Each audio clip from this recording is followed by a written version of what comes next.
పురూరవ చక్రవర్తి అంతటి పెద్ద మనిషి ఈ జంతువుల మీద ఉండే ప్రేమతో తను నగ్నంగా పరిగెట్టాడు అనే పరిస్థితికి ఎందుకు వచ్చాడు? ఊర్వశి యొక్క కామ క్రీడలకి లొంగిపోయి ఆవిడ ఏమంటే దానికి తందాన అంటూ పలుకు పలికి ఆవిడ ఎన్ని కండిషన్స్ పెడితే అన్ని కండిషన్స్ ఒప్పుకుని ఆవిడని వివాహం చేసుకుని చివరికి ఆవిడ కాస్త దేవేంద్ర లోకానికి వెళ్ళిపోతే అనేక దుఃఖాలు పాలయ్యాడు. ఈ కథని వ్యాసుల వారు చెప్పి ఇలాంటి పరిస్థితి ఉంటుంది, నేను కూడా మళ్ళీ గృహస్థాశ్రమాన్ని సేకరించి ఓ అమ్మాయిని కనుక తీస్తే నాకు ఇలాంటి వారి పరిస్థితి వస్తుంది. ఊర్వశీ పురూరవ చక్రవర్తుల యొక్క కథని చూసినట్లయితే ఇలాంటి మమకారాలకి అవకాశం ఇచ్చినప్పుడు మనం అనేక దుఃఖాలకి పాత్రలు అవుతాం కాబట్టి వ్యాసుడు చింతాపరుడై ఉన్నాడు అని సూత్రుల వారు చెప్పారు. వ్యాస చింతాపరోభవత్ కిం కరోమి నమే యోగా దేవకన్యా ఏం అప్సర. ఈ కథ అంతా ఆయన మనసులో భావన చేసుకున్న తర్వాత ఋషులు అడిగితే ఊర్వశీ పురూరవ సంవాదం అంతా సూత్రుల వారు చెప్పారు. వ్యాసుల వారు చూసిందేమిటి? ఘృతాచిని చూశారు. చూసి నేను కనుక ఈ ఘృతాచి పట్ల మోహాన్ని చూపించినట్లయితే అప్పుడు ఉండే పురూరవ చక్రవర్తి ఊర్వశీ పాలన పడి ఎలా అయితే బాధపడ్డాడో అదే రకమైనటువంటి పరిస్థితుల్లో నేను తయారవుతాను. కాబట్టి నేను సంయమంతో ఉండాలి. కాబట్టి ఈ ఘృతాచికి నేను లొంగకూడదు. ఎప్పుడైతే ఈ మనసులో అనుకున్నాడో ఏవం చింతయమానంత దృష్ట్యా వ్యాసం తదా అప్సరాహ భయభీతాహి సంజాత శాపం మాం విసృజేదయం. ఎప్పుడైతే ఈయన ఆవిడికి ఏమీ లొంగలేదు, ఈయన మనసులో ఏదో ఆందోళనలతో లోపల ధ్యానం చేసుకుంటూ ఉన్నాడు. ఈయనేదో మంత్రధ్యానం చేసి నాకేదో శాపం ఇచ్చేస్తారేమో అని భయంతో ఆ అప్సర స్త్రీ కాస్త పారిపోయి సాకృత్వాస సుఖీ రూపం నిర్గత భయ విఫలాన్. ఆవిడ ఒక ఆడ చిలక వేషం వేసుకుని అక్కడి నుంచి పారిపోయింది ఆ ఘృతాచి. అంటే అక్కడే కనుక అప్సర స్త్రీ ఉంటే ఈయన శపించేస్తారేమో అనేటువంటి భయంతో నన్ను ఆయన కావాలనుకోలేదు, నన్ను లొంగ తీసుకోలేదు, నన్ను భార్యగా స్వీకరించరాయన, తిరిగి ఆయన నాకు శాపం ఇస్తారేమో అనే భయంతో ఆవిడ సుఖీ రూపాన్ని ధరించి ఆయన అక్కడి నుంచి కాస్త వెళ్ళిపోయింది. కృష్ణస్తు విస్మయం ప్రాప్త విహంగీం తాం విలోకయన్. ఓ పక్షిగా ఉంది, ఓ చిలక, ఆవిడ ఎగిరిపోయింది. అలా వెళ్ళిపోతూ ఉంటే ఈయనకి చాలా ఆశ్చర్యం వేసింది. ఇందాక ఘృతాచి అని అప్సర స్త్రీ కనపడింది, ఇప్పుడేమో ఇదేదో చిలక ఎగిరిపోయింది, ఈ చిలక ఎలా వెళ్ళిపోయింది అని ఈయన చాలా ఆశ్చర్యాన్ని పొందాడు. కానీ కామస్తు దేహే వ్యాసస్య దర్శనాదేవ సంగత మనః అతి విస్మితం జాతం సర్వగాత్రేషు విస్మిత.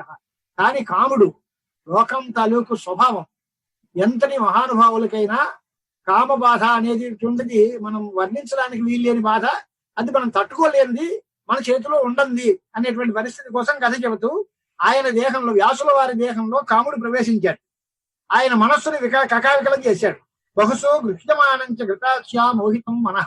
ఆ ఘృతాచి చేత మోహింపబడినటువంటి మనస్సుని ఎంత ఆయన కంట్రోల్ నిగ్రహం చేసుకోవాలి అన్న భావిత్వాత్ నైవ విధృతం వ్యాసస్య అమిత తేజస. గొప్ప మాట. వ్యాసుల వారు అత్యంత తేజస్సు కలిగినటువంటి మహాపురుషుడు, మహాయోగి, మహానుభావుడు. ఎంత నిగ్రహిద్దామన్నా ఆయన మనస్సు ఆయన అదుపులో తప్పిపోయింది. కారణం ఏమిటి అంటే చాలా అందమైన మాట, భావిత్వా విధి బలీయం, మహామాయా సంకల్పం. ఆయనకి కుమారుడు కలిగేటువంటి యోగం ఉంది కనుక మహామాయా సంపర్కం చేత, ఆయనకి సంకల్ప బలం చేత ఆయనకు ఒక పుత్ర సంతానం కావాలి అని రాసిపెట్టింది. కాబట్టి జగదంబ యొక్క సంకల్పం ఆ రకంగా ఉంటే నేను మనస్సు నిగ్రహం చేసుకుంటాను అని ఈయన అంత మాత్రం చేత ఈయన దాన్ని నిగ్రహించలేకపోయాడు. అలాంటి పరిస్థితుల్లో ఆ సుఖీ రూపాన్ని ధ్యానం చేస్తున్నారు. ఆయనకి మనోవికారం చేత, కామబాధ చేత, జగదంబ సంకల్పం చేత ఆయనకి వీర్యస్ఖలనం అయింది. అది సుఖీ రూపాన్ని ధ్యానం చేస్తూ ఉండటం వల్ల ఆ సుఖ ఆకారంగానే తస్మాత్ సుఖస్వబుద్భూత వ్యాస ఆకృతి మనోహర. ఆకారం అంతా వ్యాసుల వారి యొక్క ఆకారం. సుఖుడు అనేటువంటి పుత్రుడు కలిగేట. ఎందువలన అంటే ఆయన అంతటి గొప్ప సమర్థుడైనటువంటి మహానుభావుడు కనుక ఆయన వీర్యం వల్ల పుట్టాడు. ఆయన ఆ రోజుల్లో ఆ టైంలో సుఖాన్ని ధ్యానం చేస్తున్నాడు కనుక సుఖీ రూపాన్ని ధ్యానం చేస్తున్నాడు కాబట్టి సుఖాకారంగా పుట్టాడు.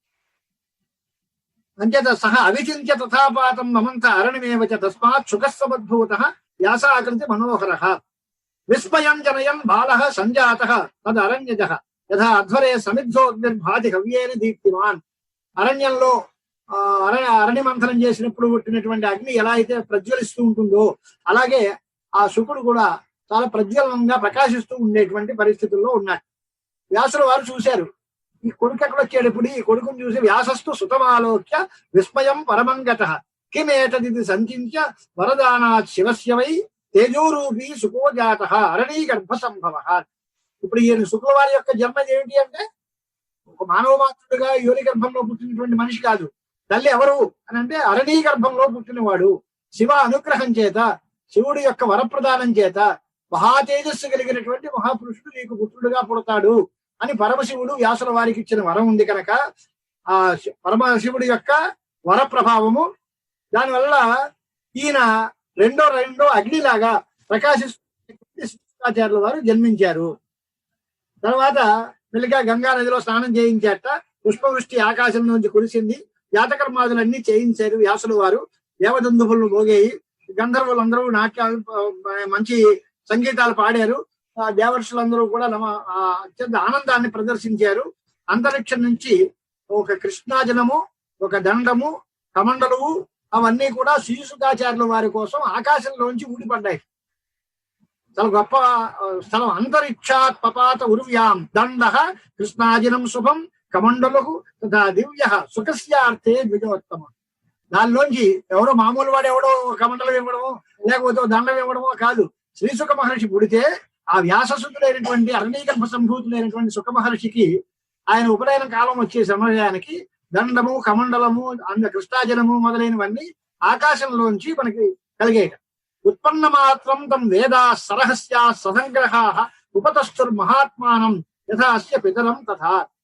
ఉత్పత్తి మాత్రం పుట్టిన వెంటనే ఆయనకి సమస్త వేదములు, సమస్త రహస్యములతో కలిపి, సంగ్రహములతో కలిపి అవన్నీ కూడా ఆయనకి స్వాధీనమయ్యాయిట. వారి తండ్రి గారు ఎంతటి మహావిద్వాంసుడు అంటే వ్యాసుల వారు ఎంత గొప్ప విజ్ఞాన సంపన్నుడు, అంతటి విజ్ఞాన సంపన్నుడు ఆయన అయ్యాడు. మరి ఎవరో ఒకరు ఆచార్యులు ఉండాలిగా. అంతా వచ్చిన గురువు ఎవరు అని అంటే ఎంత గొప్ప పండితుడైనా నేనే నా కుర్రాడికి చెప్తాను అనలేదు ఆయన. బృహస్పతి ఉపాధ్యాయం కృత్వా వ్యాససుతస్తదా వ్రతాన్ని బ్రహ్మచర్యస్య చకార విధిపూర్వకం. బృహస్పతి గారిని తీసుకొచ్చి ఆయనని ఆచార్యులుగా పెట్టుకుని చక్కగా వేదవ్రతాలు అన్ని పూర్తి చేసుకుని సమస్త వేదములను అన్ని అధ్యయనం చేసి ధర్మశాస్త్రాలు అన్ని కూడా బాగా గురుకులంలో శ్రీశుకాచార్యుల వారు అధ్యయనం చేశారు. గురవే దక్షిణాందత్వ సమావృత్త మునిస్తదా ఆజగామ పితపార్శ్వం కృష్ణద్వైపాయనశ్చ. అంటే బృహస్పతి గారి శిష్యుడు అనమాట. వేదవ్యాసాచార్యుల వారి యొక్క కుమారుడు, అరణీగర్భ సంభూతుడు, శివ వరప్రదానం చేత ఆవిర్భవించిన వాడు, బృహస్పతి గారి యొక్క శిష్యరికం చేసిన మనిషి శ్రీసుఖ మహర్షి. అంచేత ఆయన అన్న అయిపోయిన తర్వాత ఇంటికి వచ్చాడు. ఇంటికి వచ్చిన తర్వాత కూర్చుంటే ఆలిలింగ ముహుర్ఘ్రాణం ముహూర్ధస్య చకారహ. చూశారు కుమారుడిని చూస్తే చాలా ఆనందం వేసింది.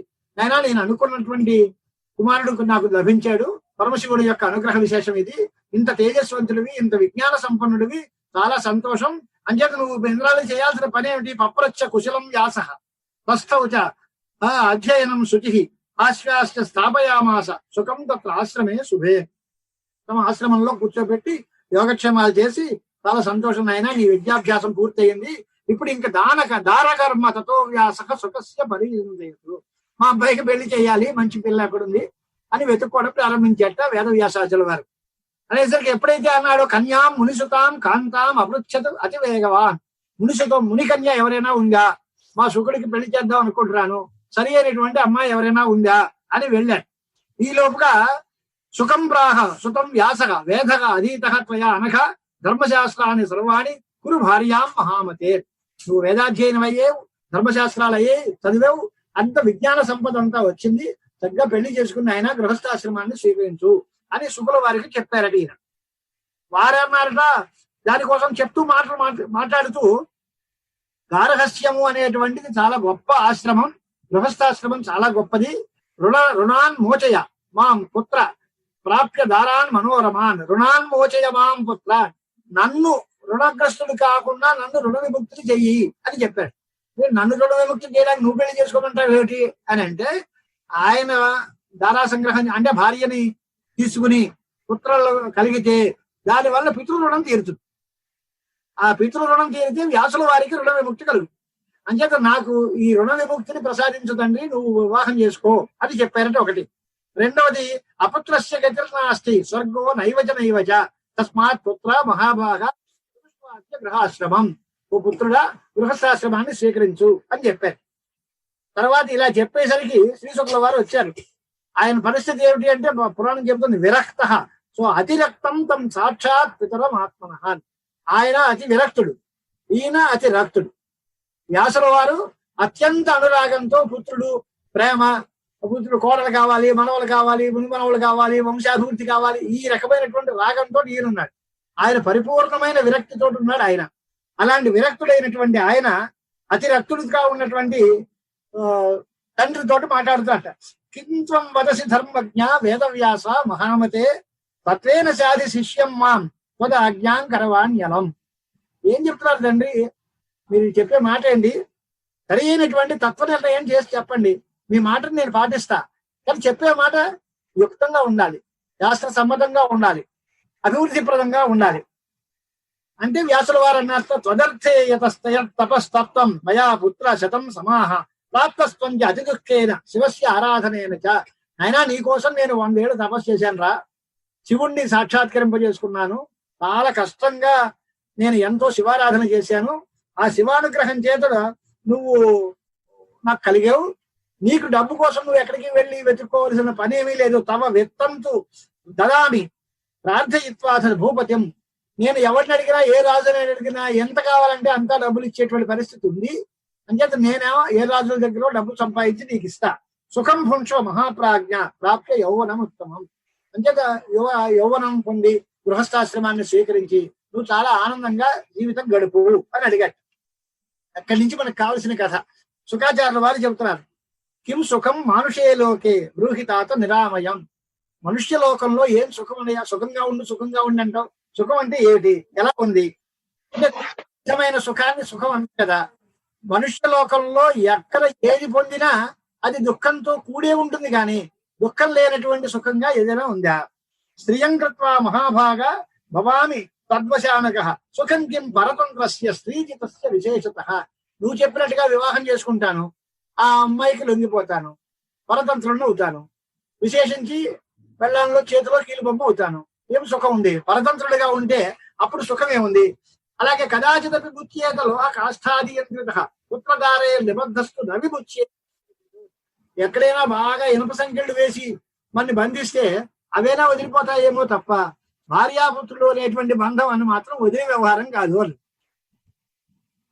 లోహ కాష్టాది బద్ధుడైనటువంటి వాడు ఎప్పుడైనా విడుదల పొందొచ్చు, కానీ పుత్రధారే నిబద్ధస్తు నవిముచ్యేత కరిహచిత్. ధారాపుత్రాది బంధంలో చిక్కుకుంటే దానిలోంచి బయటపడడం సాధ్యం కాదు. దేహం ఎలాంటిది అని అంటే సుందర బాగా అందమైన పిల్లల్ని పెళ్లి చేస్తాను రా. దేహం అంటే ఏమి స్వామి? విన్ మూత్ర సంభవో దేహ నారీణాం తన్మయస్తుత కహ ప్రీతి ప్రీతిని తత్వ విప్రేంద్ర విబుధ కర్తమిచ్చది. శరీరము సౌందర్యము అంటారు ఏంటండి? దానిలో ఉన్నదేమిటి? మలమూత్రాదులు, రక్త మాంసాలు, ఇవేక. అవన్నీ మూట కట్టి ఓ తోలులో మూట కడితే అది శరీరం అంటున్నారు. దీనిలో ప్రేమ ఏముంది? జ్ఞానులైన వాళ్ళు ఈ శరీరాన్ని ఎవడు కావాలనుకుంటాడు? దీనిలో అందం ఏముంది? నేనా అయోనిజోహం విప్రర్షే యోనవు మే కీదృశి మతి. నేను అరణీగర్భ సంభూతుడిని, అయోనిజుణ్ణి. నాకు ఒక సామాన్యమైనటువంటి మానవకాంత మీద మమకారం ఎలా ఉంటుంది? అంచేత నేను ఎట్టి పరిస్థితుల్లోనూ నేను వివాహం చేసుకోవడానికి వీలు ఇష్టపడను. ఒకవేళ చేసుకుంటే ఏమవుతుంది? మళ్ళీ యోనావేవ సముద్భవం, మళ్ళీ నేను జన్మించాల్సి వస్తుంది, మళ్ళీ యోని గర్భంలో పుట్టాల్సి వస్తుంది. అంతటి దురవస్థ నాకెందుకు? ఎందుకంటే ఇలాంటి పరమ పవిత్రమైనటువంటి అయోనిజ శరీరంతో నేను మళ్ళీ దిగజారిపోయి కిందకి పడిపోయేటువంటి పరిస్థితి నేను ఇష్టపడను. ఎందువల్ల అంటే నేను వేదాలు చదువుకున్నాను, అవన్నీ కర్మ మార్గ ప్రవర్తకములు. బృహస్పతి అంతటి వాడు గురువు దొరికాడు, నాకు నీలాంటి మహానుభావుడు తండ్రిగా దొరికాడు. మంచి జన్మ వచ్చింది. ఈ జన్మని నేను సార్థకం చేసుకోవాలి తప్ప ఇలాగా నేనే పాడైపోతే ప్రయోజనం ఏముంది? లౌకికమైన ఉదాహరణ చెప్పాడు. రోగగ్రస్తో యథా వైద్య పరరోగ చికిత్సక తథా గురుర్ ముముక్షోర్మే గృహస్థోయం విడంబన. నాకు గృహస్థుడు గురువు అవుతారు అంటే చాలా ఆశ్చర్యం అండి. ఎలాగా? వైద్యుడు డాక్టర్ గారికి పెద్ద రోగం ఉందిట, ఆ రోగం కలిగినటువంటి డాక్టర్ గారు నాకు వైద్యం చేయడం ఏంటి? నాకు వైద్యం చేసేటువంటి మనిషి ఆరోగ్యవంతులు అయితే నాకు వైద్యం చేయొచ్చు, కానీ రోగగ్రస్తుడైన వైద్యుడు ఇతర లోకాలకి చికిత్స చేయడం ఎంత అసాధ్యంగా ఉంటుందో అలాగే సంసారేస్మిన్ మహాఘోరే భ్రమణం నభచక్రవత్ నచ విశ్రమణం క్వాపి సూర్యస్యేవ దివానిసి. రాత్రింబవళ్ళు అలా తిరగడమే, సూర్యుడికి ఎలా విశ్రాంతి ఉండదో అలాగే ఈ సంసార చక్రంలో పడిపోయినటువంటి వాళ్ళకి కూడా విశ్రాంతి అనేది ఉండదు. కిం సుఖం తాత సంసారే నిధనత్వ విచారణాత్ మూఢానం సుఖబుద్ధిస్తు విట్సు కీట సుఖం యథా. దాన్ని దుఃఖమేది, కానీ సుఖం సుఖం అనుకుంటున్నాం మనం. ఇలాంటి పరిస్థితుల్లో మానుష్యం దుర్లభం ప్రాప్య వేదశాస్త్రాన్ని అధీత్యజ బధ్యతే ఇది సంసారే కో విముచ్యేత మానవ అని అడిగే. వేదశాస్త్రాలు చదువుకుని ఇంత గొప్ప కులంలో పుట్టి ఇంత మహానుభావుడికి కుమారుణ్ణయి, అంత పెద్ద బృహస్పతి గారి శిష్యున్నయి, నేనే మోక్షాని కోసం ప్రయత్నించకపోతే ఇక మోక్షం కోసం ప్రయత్నం చేసే మనిషి ఎవడుంటాడు తండ్రి? అంచేత నన్ను కూడా ఈ గొంతులో దింపద్దు. నేను ఈ నాత పరతరంలోకే క్వచిత్ ఆశ్చర్యం అద్భుతం పుత్రధార గృహాసక్త పండిత పరిహీయతే. పుత్రధారంలో దారాపుత్రాదుల మీద మమకారం కలిగిన వాడిని పండితుడు అండం. ఇంతకంటే గొప్ప ఆశ్చర్యం లేదు అని. పండితుడు అంటే జ్ఞాని. అలాంటి జ్ఞానం ఎక్కడుంది వీళ్ళకి? బంధాల్లో చిక్కుకుపోతే వీళ్ళు పండితుడు అంటే ఇంతకంటే గొప్ప ఆశ్చర్యం ఇంకేమీ లేదు.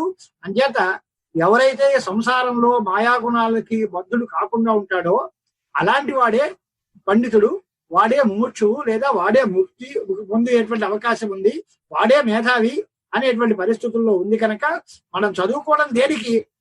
ఈ బంధాల్లోంచి బయటపడ్డానికి. ఈ బంధాల్లో చిక్కుకుపోవడానికే మనం ప్రయత్నం చేస్తే మన చదువు ఎందుకు, మన ఈ జన్మ ఎందుకు? అంటే ఇదంతా ఏమీ వృధా.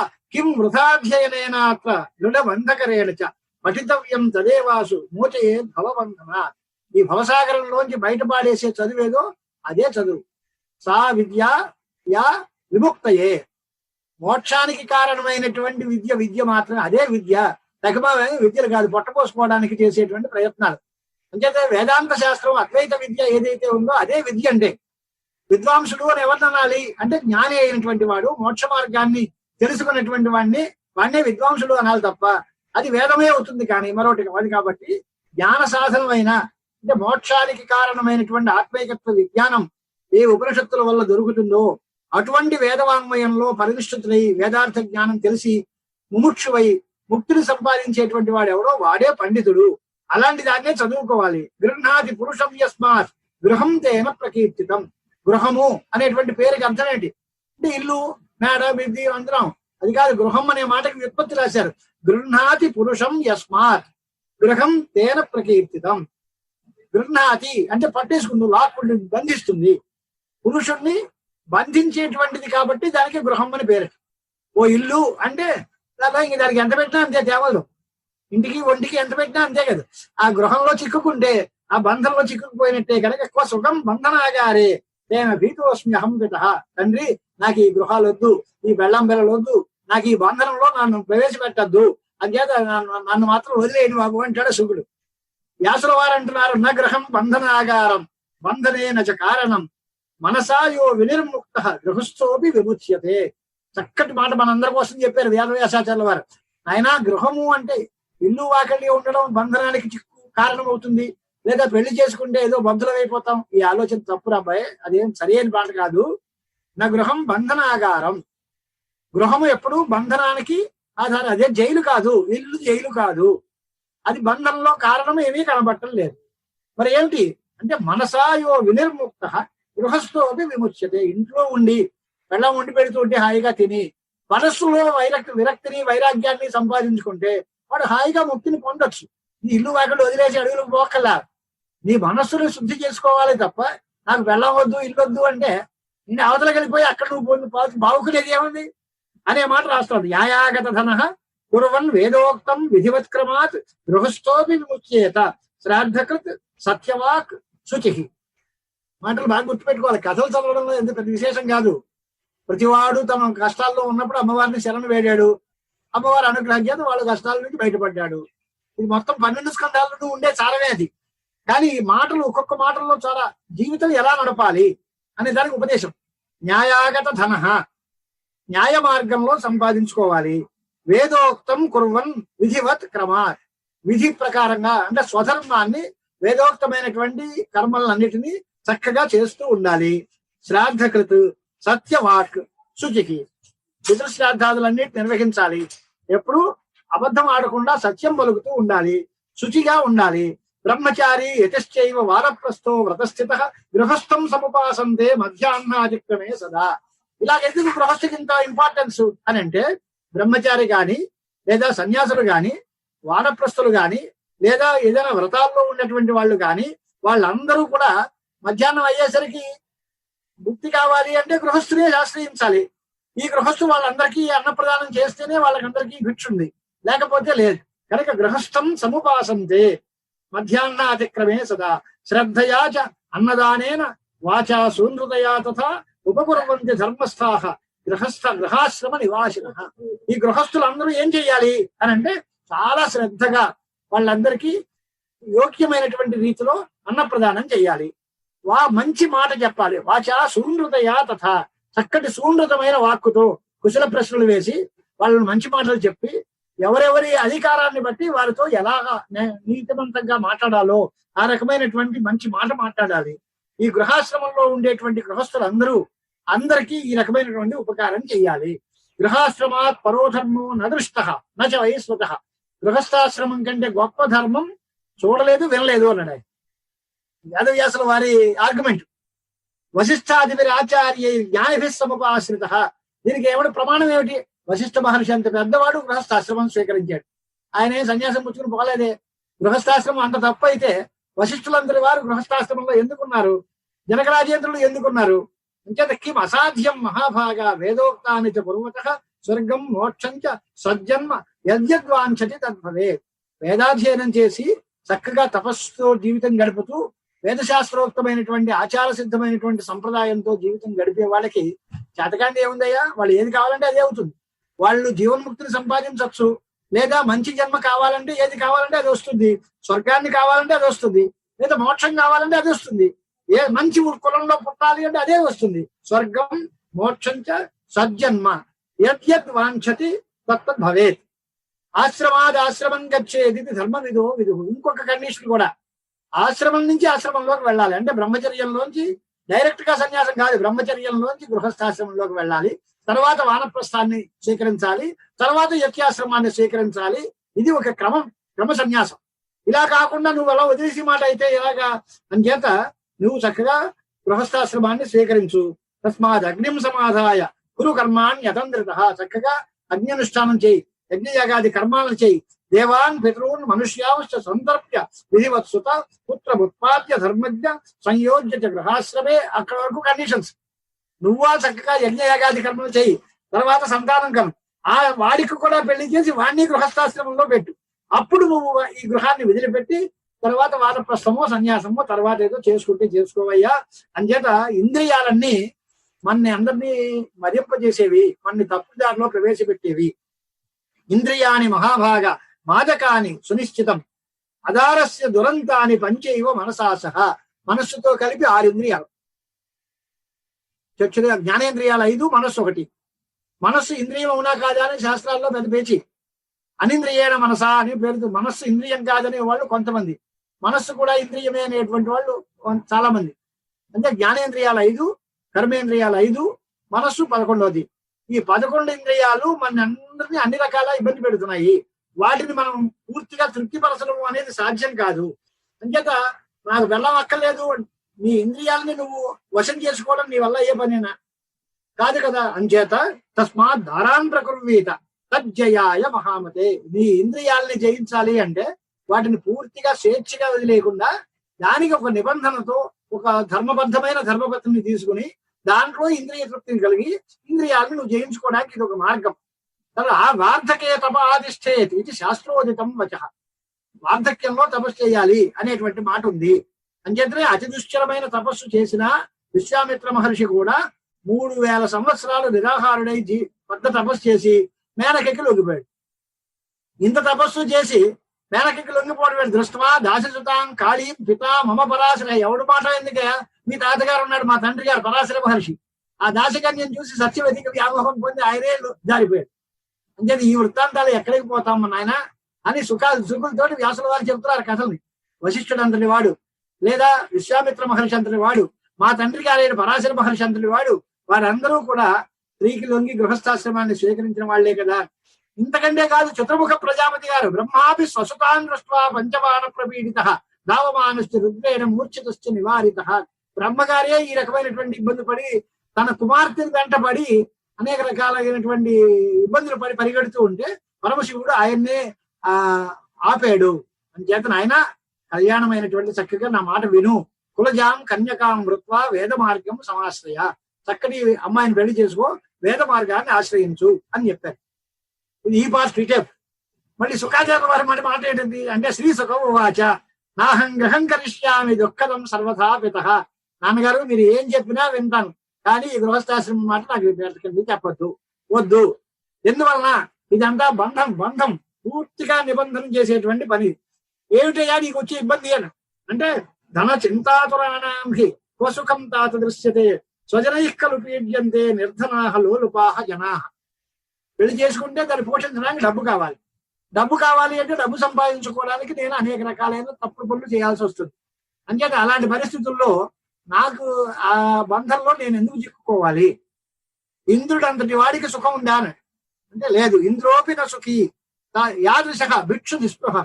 ఒక నిస్పృహుడైనటువంటి భిక్షు ఉన్నాడు, వీడి ఆనందం గొప్పదా, ఇంద్రుడి ఆనందం గొప్పదా అని అంటే, విరక్తుడైనటువంటి భిక్షుకుడి ఆనందమే గొప్పది. తైత్తరీయంలో ఆనంద మీమాంస అంతా అందే చెబుతోందిగా, తే ఏ శతం ఇంద్రస్యానందా తే ఏక బృహస్పతేరానందనో, తర్వాత ప్రజాపతేరానంద, బ్రహ్మణానంద వరుసగా చెప్పి అన్నిటికీ కలిపిన మాట ఏంటంటే శ్రోత్రియస్య అకామహతస్య. శ్రోత్రియుడు కోరికలకి లొంగనటువంటి వాడు అయినటువంటి విరక్తుడైన బ్రాహ్మణుడు, వీడి ఆనందం వాళ్ళందరి ఆనందాల కంటే మించినది, బ్రహ్మానందంతో సమానమైనది. అలాంటి గొప్ప ఆనందం నాకు హాయిగా దొరుకుతూ ఉంటే నాకు దేవేంద్ర పదవి కావాలి, ఆ ఇంద్రుడికి కూడా గొప్పది, ఆ ఇంద్రుడి కంటే గొప్ప ఆనందాలు ఉన్నాయి ఇంకా, ఇవన్నీ నాకు ఎందుకంటే వాడికి దుఃఖమే. అంచేత నాకు ఈ దుఃఖబాధితమైనటువంటి నాకు ఎక్కర్లేదు. తపంతం తాపసం దృష్ట్వా మఖవా దుఃఖితో భవత్. ఇంద్రుడికి ఎవడైనా తపస్సు చేస్తూ ఉంటే వాడికి దుఃఖం. విఘ్నాన్ బహు విధానస్య కరోతి దివస్పతి. వాడికి ఎన్నో రకాలుగా చేస్తూ ఉంటాడు. పోనీ బ్రహ్మగారు సుఖంగా ఉన్నాడా అంటే అది కాదు. బ్రహ్మాపి న సుఖీ విష్ణు లక్ష్మీం ప్రాప్య మనోరమాం ఖేదం ప్రాప్నోతి సతతం సంగ్రామై రసులై సహా. బ్రహ్మగారికి సుఖం లేదు. ఎందువలన బ్రహ్మాండ భాండోదరే కులాలవన్ని నియమిత ఉందట. ఈ బ్రహ్మాండాన్ని అంతటినీ తయారు చేయడం అనేది ఒక పెద్ద కుమ్మరిని ఒక ఇన్ని లక్షల కుండలు తయారు చేయాలి అని అప్పచెప్పేస్తే వాడు తలబొలకలై ఆ పనిలో ఎలాగైతే ఇన్వాల్వ్ అయిపోతాడో, అదే రకంగా బ్రహ్మగారి సృష్టి కార్యంలో పడి కొట్టుపెట్టాడుతున్నాడో ఆయనకి సుఖం ఎక్కడుంది? మహావిష్ణువుకి సుఖం ఉందా? లేదు. మనోరమయ్యేటువంటి లక్ష్మీ మాత్రం తీసుకున్నాడు, కానీ ఎన్ని రకాల అవతారాలు, ఎంతమంది రాక్షసులు, ఎన్ని యుద్ధాలు, గొడవలు, వాళ్ళకి ఎక్కడ సుఖం ఉందయా ఇది? అంటే బ్రహ్మగారికి సుఖం లేదు, విష్ణుమూర్తికి సుఖం లేదు. ఎవరికి శంకరోపి సదా దుఃఖీ భవత్యేవ నవేద్యహం తపశ్చర్యాం ప్రకుర్వాణ దైత్య యుద్ధకర సదా. ఎవరో రకరకాలైనటువంటి మహర్షులు చేత వరాలు పొంది మహారాక్షసులు చేస్తూ ఉంటే భస్మాసురుడి దగ్గర భయపడిపోయి శంకరుడు కూడా దుఃఖాన్ని పొందినట్టుగా కథ కనిపిస్తోంది. అంటే ప్రపంచంలో ఎవరు పెళ్లి చేసుకుని నేను సుఖంగా ఉన్నాను అన్నవాడు ఒక్కడు కనపడలేదు నాకంటడే. అంటే అందరికీ ఇబ్బందే. బ్రహ్మ విష్ణు మహేశ్వరుడు వీళ్ళందరూ ఎవరైనా సరే వాళ్ళందరూ కూడా దుఃఖాన్ని పొందుతున్నారు. ఇన్ని తెలిసిన తర్వాత నేను మళ్ళీ దీనిలోకి ఎందుకు వస్తుంది అంటే, ప్రతిగ్రహణాహ విప్రాహ నా బుద్ధి బల జీవనాహ పరాశ పరమం దుఃఖం మరణంచ దినే దినే. చాలా గొప్ప మాట. ఆశ అనేది రోజు క్షణక్షణం చావడమే అంటారే, అలాగా పరమం దుఃఖం.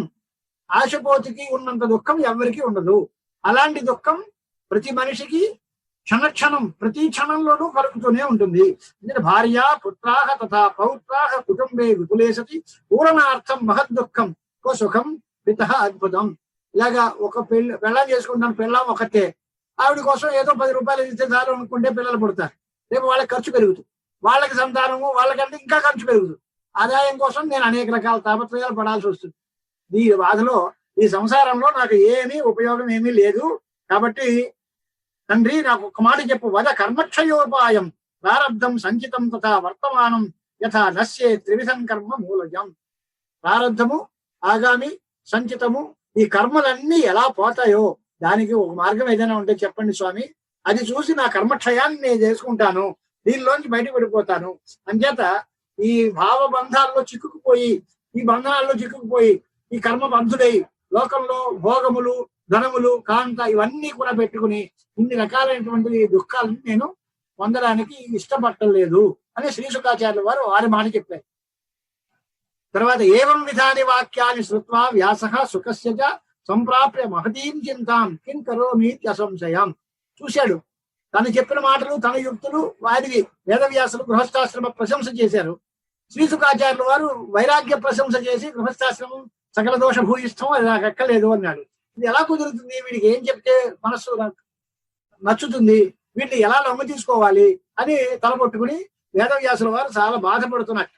శోచంతం పితరం దృష్ట్వా దీనం శోకపరిప్లుతం ఉవాచ పితరం వ్యాసం విస్మయోత్ఫుల్లలోచన అని అప్పుడు తండ్రి గారిని పట్టుకుని ఆయన బాధపడుతూ తలపట్టు కూర్చుంటే ఆయన శ్రీశుకులు అంటున్నారట, అహో మాయాబలం చోగ్రం యన్మోహయతి పండితం వేదాంతస్య చ కర్తారం సర్వజ్ఞం వేద సంహితం. సర్వజ్ఞుడు, వేద విభాగం చేసిన వాడు, బ్రహ్మసూత్ర ప్రణేత, వేదాంత కర్త మా తండ్రి గారికి ఈ మోహం పట్టింది ఏంటి అమ్మా? నీ మాయ ఇంత అంతా కాదు, దురంతమైన మాయ, జగదంబిక మాయ. నజానే కాచ సా మాయా కించిత్ సా అతీవ దుష్కర యా మోహయతి విద్వాంసం వ్యాసం సత్యవతీ సుతం. సత్యవతీదేవి కుమారుడైన వ్యాసులంతటి వారిని మోహంలో పాడేస్తుంది. ఆ మాయ ఎంత గొప్పదో కదా. ఆ మాయ అంటే ఏమిటి, ఎలా ఉంటుంది, ఆ మాయా స్వరూపం తెలుసుకుని దానిలోంచి నేను బయటపడడానికి ప్రయత్నం చేయాలి అని శ్రీశుకాచార్యుల వారు చెబుతున్నారట. పురాణానాంచ వక్త యో నిర్మాత భారతస్య చ విభాగకర్త వేదానాం సోపి మోహముపాగత. అష్టాదశ పురాణాలు రాశారు, వేదాంత రచన చేశారు, వేద విభాగం చేశారు, ఇన్ని రకాలైనటువంటి మహాభారత గ్రంథం రాశారు. ఇంత గొప్ప వాంగ్మయాన్ని మనకి అందించినటువంటి మహాపురుషుడు వ్యాసుల వారు ఈ మాయలో పడిపోయారేంటి? దీనిలో ఇంక మాయలో పడని వాడు ఎవడైనా ఉంటాడా? మా తండ్రి గారికే ఇంతని మోయ తప్పలేదు అంటే కోప్యస్థి త్రిశులోకేషు యో నముఖ్యది మాయయాన్. ఆ మాయలో పడకుండా ఉండేవాడు ముల్లోకాల్లోనూ ఎవడైనా దొరుకుతాడా? లేదు. కారణం ఏమిటి అంటే మహావిష్ణువు యొక్క అంశం వల్ల పుట్టారు వేదవ్యాసుల వారు. సోపి మోహార్ణవే మగ్న భగ్నపోతో వణిజ్యత. దానిలో సముద్రంలో ప్రయాణం చేస్తూ నావ భగ్నమైపోతే అంటే పాడైపోతే దానిలో మునిగిపోయినట్టుగా వేదవ్యాసుల వారు కూడా మునిగిపోయారు. మరి అలాంటి పరిస్థితుల్లో ఈ బంధం, ఈ మోహం, దీనిలోంచి బయటపడడం ఎలాగా అనేటువంటి మాట చెప్పి ఆయన అంటున్నారట, పారాశర్య మహాభాగ సర్వేషాం బోధత స్వయం కిం శోకం కురుషే స్వామిన్ యథా అజ్ఞ ప్రాకృతో నరః. నువ్వు అందరికీ బోధకుడైన వాడి. సన్యాసులు సర్వసంగ పరిత్యాగం చేసిన జగద్గురువులందరూ కూడా వ్యాసపూజ చేస్తారు. అందరి చేత పూజింపబడేటువంటి మహాపురుస్థానంలో ఉన్నవాడు నువ్వేంటయ్యా ఈ మోహంలో చిక్కుకున్నావు? అందరికీ లేకుండాను. అంచేత అద్యాహం తవ పుత్రోస్మి నజానే పూర్వజన్మని. ఇవాళ కొడుకు అంటున్నావు. ఎప్పటి నుంచి నీకు నాకు ఉన్న బంధం? ఇప్పుడు నేను పుత్రుడిగా ఉన్నాను. కొంతకాలం క్రితం నువ్వెవరో నేనెవరో, ఈ జన్మ అయిపోయిన తర్వాత నువ్వెవరో నేనెవరో. ఇవాళ ఈ పుత్ర భావం, నువ్వు తండ్రి నేను కొడుకు, ఎక్కడ కుదురుతుంది? ఊహం కష్టం మహాభాగ విభ్రమోయం మహాత్మని. ఇదంతా నీలాంటి వాడికి విభ్రమం పనికిరాదు. మోహజాలాన్ని విడిచిపెట్టుకో. క్షుధాని వృత్తి భక్ష్యేనా నా పుత్ర దర్శనేనా. నీకు బాగా ఆకలేసింది అనుకో, నన్ను చూస్తే ఆకలి తీరుతుందా? పుత్రుడిని చూస్తే ఆకలి తీరదుగా, నీకు అన్నం తింటే ఆకలి తీరుతుంది. అలాగే నీ దుఃఖం పోవాలి అంటే నువ్వు జ్ఞానం సంపాదించి మోక్షం పొందాలి. కానీ కొడుకు అంటావేంటయా? కొడుకు వల్ల ఏమవుతుంది నీకు? క్షుధాతి వృత్తి భక్ష్యేనా నా పుత్ర దర్శనేనా పిపాస జలపానేన శామ్యతి. దాహం వేసింది, మంచినీళ్ళు తాగితే దాహం తీరుతుంది, కానీ నా కొడుకుని చూస్తే దాహం తీరుతుంది అంటావా? ఏం చేస్తారయ్యా కొడుకులందరూను? చేత ఘ్రాణం సుఖం సుగంధేన అంటే అన్ని రకాలైనటువంటి ఇంద్రియాలకి తృప్తి ఏంటి? ఆ రూపరసగంధాదుల్ని వింటే. అంతేగాని కొడుకుని చూస్తే ఈ ఇంద్రియ తృప్తి కలుగుతుందా? దాహం తీరుతుందా? ఆకలి తగ్గుతుందా? అన్ని సుఖాలు వస్తాయా? అంటే నీవేమీ కాదు తండ్రి. దుర్లభం మానుషం జన్మ కర్మభూమౌ ఇహానక. ఈ కర్మభూమిలో మనుష్య జన్మ పుట్టడం చాలా కష్టం. తత్రాపి బ్రాహ్మణత్వం వై దుర్లభం చ ఉత్తమే కులే. బ్రాహ్మణ జన్మ పుట్టడం, ఉత్తమ కులంలో పుట్టడం, మహాపురుషుల యొక్క గర్భంలో పుట్టడం, అందులోనూ అరడీ గర్భ సంభవం కలిగింది. ఎంత అందమైనటువంటి పరిస్థితి ఉంది. ఇప్పుడు నేను మళ్ళీ దీనిలో ఇంకా నాకు దీనిలో బయటపడే అవకాశమే లేదు కనుక సంసార వాసనాజాలే నివిష్ట వృద్ధగామిని బద్ధోహమితి మే బుద్ధికి నాపసర్పతి చిత్తత అనేటువంటి పరిస్థితుల్లో తండ్రి గారికి ఈయన చెప్పారు. అప్పుడు వ్యాసుల వారు ఒక చక్కటి ఉపదేశం చేశారు. కథకి ముగింపులోకి వస్తున్నాడే. పటపుత్ర మహాభాగ మయా భాగవతం కృతం శుభం నచాతి విత్తీర్ణం పురాణం బ్రహ్మ సంహితం. నేను భాగవత పురాణం రాశాను, దాన్ని చదువుకోయా. అప్పుడు నీ మనస్సుకు ఒక స్థితి వస్తుంది అని.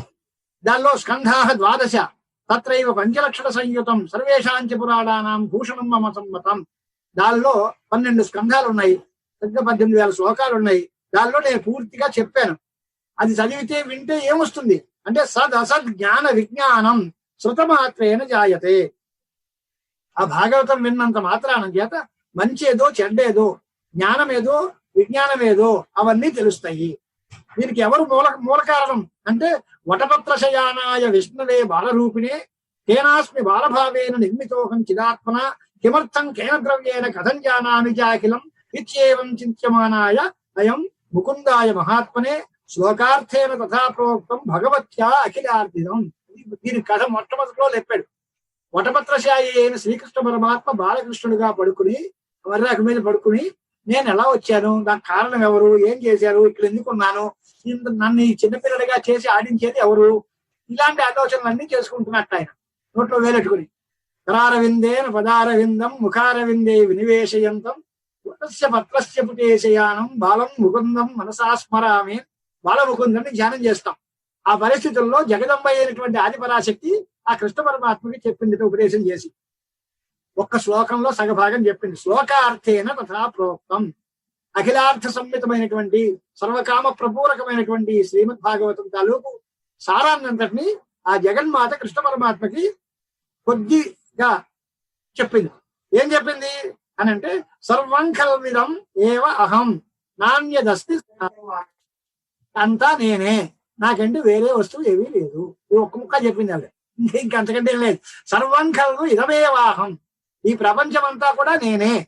నాణ్యద అస్తి సనాతనం తద్వచ విష్ణునా పూర్వం సంవిజ్ఞాతం మనస్యపి తేనోక్తా వాగయం సత్య చింతయామాస సేత్స.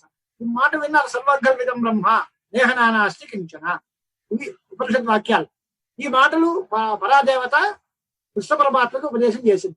అది మనస్సులో పెట్టుకున్నాడు, మాట విన్నాడు. ఇది ఎవరు చెప్పారు నాకు, ఇది చెప్పిన వాళ్ళు ఎవరు, ఆవిడ స్త్రీయా పురుషుడా, ఇలాగ ఉన్నారు అనేటువంటి ఆలోచన చేసుకుంటూ కథం వేద్ది ప్రవక్తారం స్త్రీ పుంసం వా నపుంసకం, అది స్త్రీయా లేక పురుషుడా లేక నపుంసకమా, ఏమిటి నాకు చెప్పిన వాళ్ళు ఎవరు అని వెతుక్కుంటూ ఆలోచిస్తూ ఉంటే అప్పటికి ఆవిడ సాక్షాత్కరించింది శివ.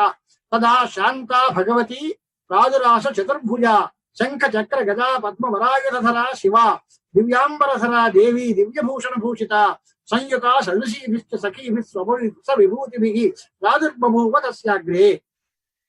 విష్ణో అమిత తేజస, అమిత ప్రభావ సంపన్నుడైనటువంటి ఆ మహావిష్ణువుకి ఎదర అమ్మవారు శంఖచక్ర గదా పద్మ వనమాలాది శోభితమై వరాయుధాలతోటి చతుర్భుజాలతో చక్కగా ఆవిడ మందహాస్యం చేస్తూ మహాలక్ష్మి ప్రసన్నురాలై ప్రత్యక్షమైంది అని.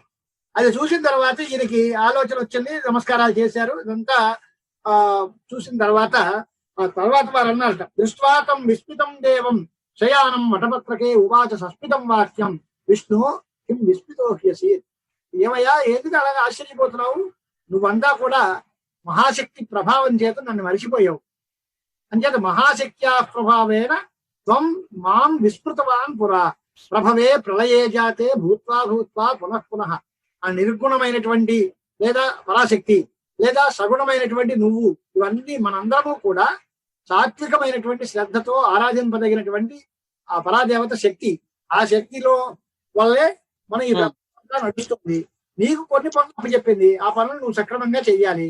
నీ నాభికమలంలోంచి బ్రహ్మ పుడతాడు, వాడు సర్వలోక కర్త అవుతాడు, ఇంద్రియాలన్నీ వస్తాయి, అవి వాటి పని చేస్తూ ఉంటాడు.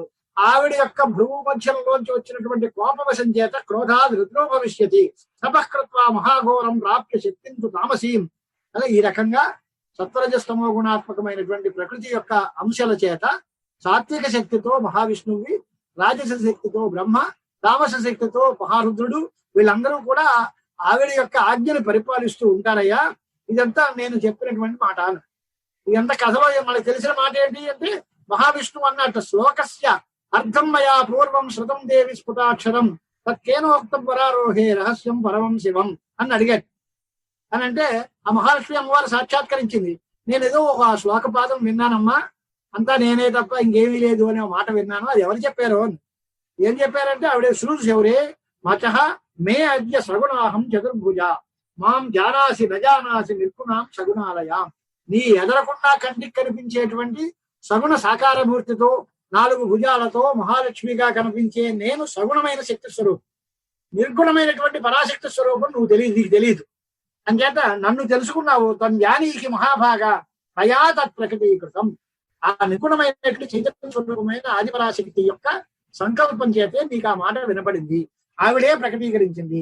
కనుక పుణ్యం భాగవతం విద్ధి వేదసారం శుభావహం. సమస్త వేదసారమైనటువంటి అత్యంత శుభప్రదమైనటువంటి ఈ భాగవత గ్రంథాన్ని చక్కగా విను. ప్రపంచ మహతీ శత్రు నిషోధన, శత్రువులందరినీ సంహరించేటువంటి ఆ దేవి యొక్క కృప నీకు పరిపూర్ణంగా కలుగుతుంది అని ఆ మహాలక్ష్మి వాళ్ళ యొక్క సంవాదాన్ని అంతటినీ చూపించారు. అది శ్రీకృష్ణ పరమాత్మకి మహాలక్ష్మి సాక్షాత్కారంలో జరిగిన కథ. అదంతా చదివిన తర్వాత పుత్రపౌత్ర వివర్ధనమైనటువంటి మహాభాగం ఇదంతా ఉంది, ఏదైతే ఉందో అదంతా నేను నా శిష్యులకి చెప్పాను, అలాగే నీకు చెప్పాను అని మహాభాగ అష్టాదశ సహస్రాణం శ్లోకానాం కురు సంగ్రహం అజ్ఞాన నాశనం దివ్యం జ్ఞానభాస్కర బోధకం సుఖదం శాంతిదం ధన్యం దీర్ఘాయుష్యకరం శివం శృణ్వతాం పఠతాం చేదం పుత్రపౌత్ర వివర్ధనం. అంచేత నీతో పాటు నేను కూడా శిష్యుడుగా ఉంటాను అని శ్రీ శుకాచార్యుల వారితో కలిపి సూతుల వారు కూడా విన్నారు. ఇలాంటి వీళ్ళందరూ చెప్పిన తర్వాత శుకుడు సూతులు వీరందరూ కూడా వేదవ్యాసుల వారి యొక్క శిష్యరికం చేసి ఈ పురాణాన్ని బాగా చదువుకున్నారు. ఏకాంత సేవి వికలహ సశూన్య ఇవ లక్ష్యతే. ఆయన ఏంటి అంటే నేను గృహస్థాశ్రమాన్ని స్వీకరించడం అని మొండికేసి చెప్పేశాడు. ఈయనేమో ఎన్నో రకాలు చెప్పి చూశాడు, ఆయన ఏం వెళ్ళా. భాగవతం విను అన్నాడు. భాగవతం విన్నాడు, అదంతా పురాణం పూర్తిగా విన్నాడు. సుఖ అధీత్య పురాణం స్థిత వ్యాసాశ్రమే శుభే. అంటే వ్యాసుల వారు చెప్పినట్టుగా ఈ పురాణాన్ని అంతటినీ శుకాచార్యుల వారు పూర్తిగా చదివారట, గ్రహించారు, ధారణ చేశారు. అప్పుడు ఇంకా ఆయన ఏం చేశాడు పరిస్థితి అంటే ఆశ్రమంలో ఓ మూల కూర్చుని ఏకాంత సేవిగా ఉన్నట్టాయి. ఆ చింతతో కూడినటువంటి శుక్ల వారిని చూసి వ్యాసుల వారు అన్నారు, ఏం చేస్తున్నావయ్యా అంటే చుక్కగా కూర్చున్నానండి అని. దాని తర్వాత ఆయన చెప్పిన మాట ఏంటంటే నీకు మనస్సులో ఇప్పటికి కూడా శాంతి లేకపోయినట్లయితే నువ్వు చేయాల్సిన పని ఏంటి అంటే భాగవతం వింటే నీకు శాంతి కలుగుతుంది అనుకున్నాం. అప్పటికి కూడా నీకు మనస్సుకు శాంతి కలగలే. నా ఉపదేశాన్ని నువ్వు లెక్క పెట్టలేదు, పోన్లే అంటే పోని పెద్దవాడి దగ్గరికి వెళ్ళి జనకు నామ ధర్మాత్మ విదేహ సత్యసాగర. ఆయన జనకుడు అనేటువంటి రాజర్షి ఉన్నాడు, ఆయన జీవన్ముక్తుడు, మహాపురుషుడు, మహాజ్ఞాని. ఆయన దగ్గరికి వెళ్ళి తన్ గత్వా నృపతిం పుత్ర సందేహం స్వం నివర్తయ. నీ మనస్సులో ఉండే సందేహాలన్నీ ఆ జనక రాజేంద్రుల దగ్గరికి వెళ్ళి వారితో మాట్లాడి వారి దగ్గర సందేహాలకు సమాధానాలు తెలుసుకో. జీవన్ముక్త స రాజర్షి బ్రహ్మజ్ఞాని శుచి తథ్యవక్త అతి శాంతశ్చ యోగి యోగ ప్రియ సదా అని జనకుడికి ప్రశంసా వాక్యాలన్నీ చెప్పారు. ఆయన జీవన్ముక్తుడు, రాజర్షి, బ్రహ్మజ్ఞాన సంపన్నుడు, ఎప్పుడూ నిజమే పలికేటువంటి స్వభావం గలవాడు, పరమ శాంత స్వభావుడు, మహాయోగనిష్ఠా గరిష్ఠుడు, యోగులంటే చాలా ఇష్టం. అంచేత నువ్వు అక్కడికి వెళ్ళు, ఆ జనక రాజేంద్రుడితో మాట్లాడు, నీ సందేహాలు ఆయన దగ్గర తీర్చుకో, ఆ తర్వాత నీకు కావాల్సింది ఎలా ఉంటే అలా చేయాలి. ఇంకా వ్యాసుల వారు కూడా సరెండర్ అయిపోయారు. నేను చెప్పిన మాట నువ్వు విను, నేను విన్ను అన్నాడు. పోనీ నీ మాటకి నేను ఒప్పుకుందామంటే నా మనసు ఒప్పుకోవట్లేదు. ఇంకా మధ్య మార్గంగా రాజీ పడ్డం ఎలాగా అంటే థర్డ్ పర్సన్ ఉన్నాడుగా, మూడో వాడి దగ్గరికి వెళ్ళి ఆ జనక రాజేంద్రుడి దగ్గరికి వెళ్ళు, ఆయన దగ్గర నీ సందేహాలన్నీ చెప్పుకో, ఆయన ఏం చెప్తారో దానితో నీకు మనస్సుకి శాంతి కలిగితే నీకు తోచినట్టుగా చేయను. ఆయన కూడా చెప్పిన మాటలు నమ్మి నీ మనస్సు బాగుంది నేను పెళ్లి చేసుకుంటాను అంటే సంతోషం, పిల్లని చూస్తాను, లేదంటే నీ ఇష్టం అనేటువంటి పరిస్థితుల్లో తచ్చుత్వా వచనం తస్య వ్యాసస్య అమిత తేజస ప్రత్యవాజ మహాతేజా సుఖశ్చ అరణ సంభ. ఇదంతా ఏమిటో ధర్మవంతుడు అంటారు, జీవన్ముక్తుడు అంటారు, విదేహుడు అంటారు. ఆ జనకరాజు రాజ్యం చేస్తారు ఏంటండి, జీవన్ముక్తులైన వాడు రాజ్య పరిపాలన చేయడం ఏంటి? ఆయన విదేహాధిపతి అంటున్నారు, ఓ రాజ్యం అంటున్నారు, ఆయన జీవన్ముక్తుడు అంటున్నారు. ఇవి పరస్పర విరుద్ధంగా ఉన్నాయి కదా. రాజ్యం చేసుకునేటువంటి వాడికి రాజ్యభోగాలు, పరిపాలన, బాధ్యతలు, కష్టాలు ఇన్ని ఉంటాయి. ఆయన జీవన్ముక్తుడు ఎలా అవుతాడు? ఇలాగా పరిస్థితి ఉంటే ఆ జనకుడి దగ్గరికి నేను వెళ్ళడం ఏమిటి అంటే ఆయన అన్నాడు, అలా కాదు నాయన, ఆయన సంగతి నీకు తెలియట్లేదు. పూర్తిగా ఆయన్ని చూసిన తర్వాత నువ్వు ఈ మాట అంటే నేను ఒప్పుకుంటాను, జనకుడి యొక్క ప్రభావం నీకు తెలియలేదు కాబట్టి ఆయన దగ్గరికి వెళ్ళు అని చెబితే, సరే బద్ధాంజలి నమస్కారం చేసి స్వామి మీరు చెప్పినట్టుగా నేను అక్కడికి వెళ్తాను అని ఇక్కడి నుంచి బయలుదేరి 2 సంవత్సరాల పాటు పాదచారిగా వెళ్ళేట జనకరాజేంద్రుడి దగ్గరికి. అక్కడితో ఆపితే ఆ జనకరాజులకి శ్రీ శుకాచార్యుల వారికి ఉండే సంభాషణ ఆ తర్వాత కథలోకి మనం తర్వాత వెళ్దాం. దానిలో కూడా చాలా అందమైన మాటలు అన్నీ ఉన్నాయి. ఒక ఘట్టం దగ్గరికి ఎక్కడికైనా ఆపుకుంటే మనకు మనసుకు ఒక కథ ఉంటుంది. అంచేత సుఖ ఉత్పత్తి, వ్యాస సుఖ సంవాదం ఇంతవరకు అయిపోయాయి. తర్వాత జనక సుఖ సమావేశం, జనకుల దగ్గరికి వెళ్ళటం, ఆయన దగ్గర ఆశ్రమ ధర్మాలు, రాజధర్మాలన్నీ చూడడం, అక్కడుండే పరివారానికి వీళ్ళకి కలిగిన సమావేశం, తర్వాత జనకుడితోటి శ్రీ శుకాచార్య వారు మాట్లాడటం, జనకుడు ఉపదేశం. అది అంతా అయిన తర్వాత శుకుడు పరిపూర్ణమైనటువంటి మనస్సుకి ప్రశాంతిని పొంది ఆయన నాన్న నువ్వేం చెప్తే అదే చేస్తాను లేని పరిస్థితికి వచ్చాడు. ఆయనకి పెళ్ళయింది. తర్వాత భార్య పుత్రులు అందరూ కలిగారు. ఆ తర్వాత కథంతా మళ్ళీ శుక్రవారాన్ని మనం చూసుకుందాం. సర్వం శ్రీ జగదంబార్పణమస్తు. స్వస్తి ప్రజాభ్యః పరిపాలయంతాం న్యాయేన మార్గేణ మహీషాః గోబ్రాహ్మణేభ్యः లోకాః సమస్తాః సుఖినో భవంతు. శరణాగత దీనార్థ పరిత్రాణ నారాయణే సర్వస్య ఆర్తి హరే దేవి నారాయణి నమోస్తుతే.